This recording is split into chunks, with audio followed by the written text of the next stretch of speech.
So I think that one of the best ways to improve as a musician is to get feedback from someone that is very experienced in the industry and is actually able to give valuable feedback. Well, it just so happens that I got feedback from a real big dog in the industry. I'm talking about someone who has won multiple Grammys. And the weird thing is that it was totally by accident.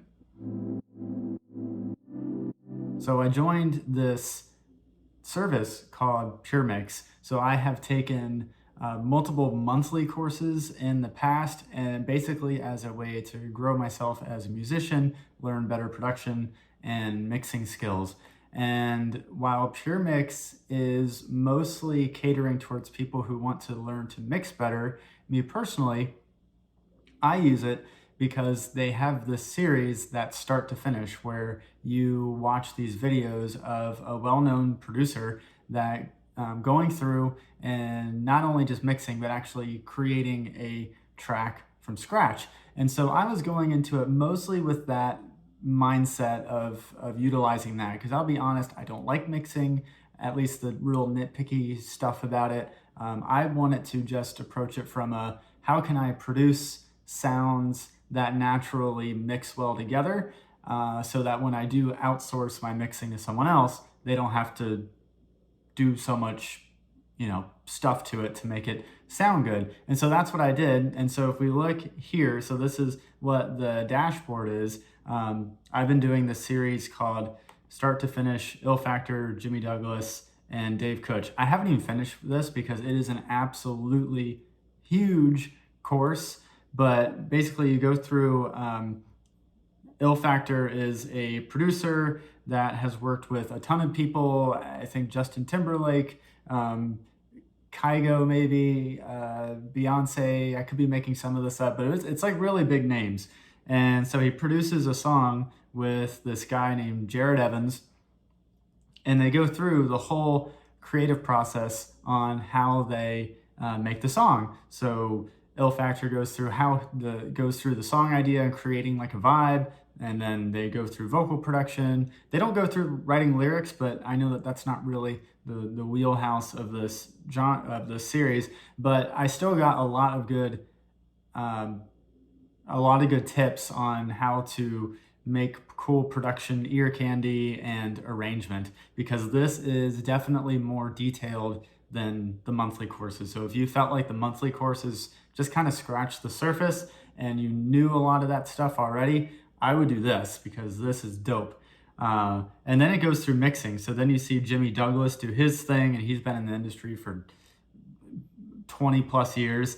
So you see his work. I'll be honest, his videos are kind of boring because that's like the real nitpicky master or mixing stuff that I just don't really want to do. And then you get to see, and I haven't watched this yet, but then you get to see Dave Kutch, who's like a real big mastering guru, and you get to see that process. I haven't watched that yet, but I mainly got this so I can see the production side of things. But the real interesting thing about this is I thought this is what I was getting with signing up for PureMix, like just this and nothing else. But then I started kind of clicking through and I see this thing called Mix Tanks. I'm like, okay, well, let's take a look at that and see what that yields us. And I found that it's basically a place where you can upload your song and you can get feedback on, now it's mostly mixing feedback, but you send it and you get people submitting feedback on your mix. So like, for example, I submitted my song called Pretend, which is currently live on Spotify now. If you want to check it out, it's like a nice acoustic ballad. And so I got feedback. So pretty detailed feedback from this guy, Sonic Science Lab. And he's clearly written like a ton of comments. So I would think that he kind of knows what he's talking about, as well as this other guy, Tom Foolery. But what really took me by surprise is that a few days after posting this, I get a message saying that Andrew Sheps was here. For those of you that don't know, Andrew Sheps is a mixing engineer that has won 3 Grammys for, I think one of them was for mixing the Foo Fighters album, one of their albums, as well as a couple other ones. So I saw this, I'm like, holy shit, this can't be real. But it was. So what I'm going to do, instead of just talking about it, I'm just going to play a snippet of what he talked about. Because it's just really cool. It's really neat to sort of hear his thought process. So here we go. Overall, it's really good. I've got to agree with Tom Foolery over here about the attack time on the. Oh, I've got the wrong link here. The attack time on the ducking for the reverb. It wants to come up a little slower. There's one spot where it's perfect, right towards the end. I think it's after the word here, where you sing it and you sing that word short, and then the reverb comes up. That sounds really good.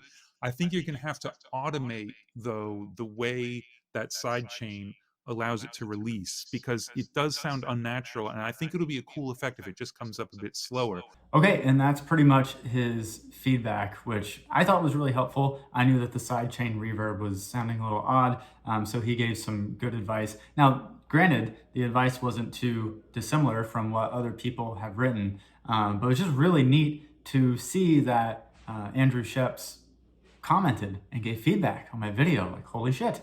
Now, I will say that apparently this was a very lucky coincidence. So Andrew does not give feedback on everyone's track. You submit it to this mix tank, and then there is some sort of a random drawing. I don't know exactly how it works. It's some sort of a lottery on who gets to be picked. It just so happened that the first song that I uploaded happened to be one that he reviewed, which is really cool. But even aside from that, I think this is a really cool software, really cool system to definitely, if you want to learn mixing, this is it, because it goes into detail, so much detail that I just don't even want to learn it. Again, I'm looking at it from more of a production standpoint, and how can I produce sounds that don't clash with each other, so that when I do send it out, and the mix engineer isn't yelling at me. So yeah, definitely check this out. And I just thought this was really neat. It's PureMix really wasn't that expensive. I think I paid $75 for 3 months, but then again, they were having a sale. But then again, it's also close to Black Friday, so they might be having another sale. So something to look into. Yeah, that is all I got for this session. I hope that you've got something out of it. If anything, just check it out, see if you like it. And until next time, I'll see you in the next video.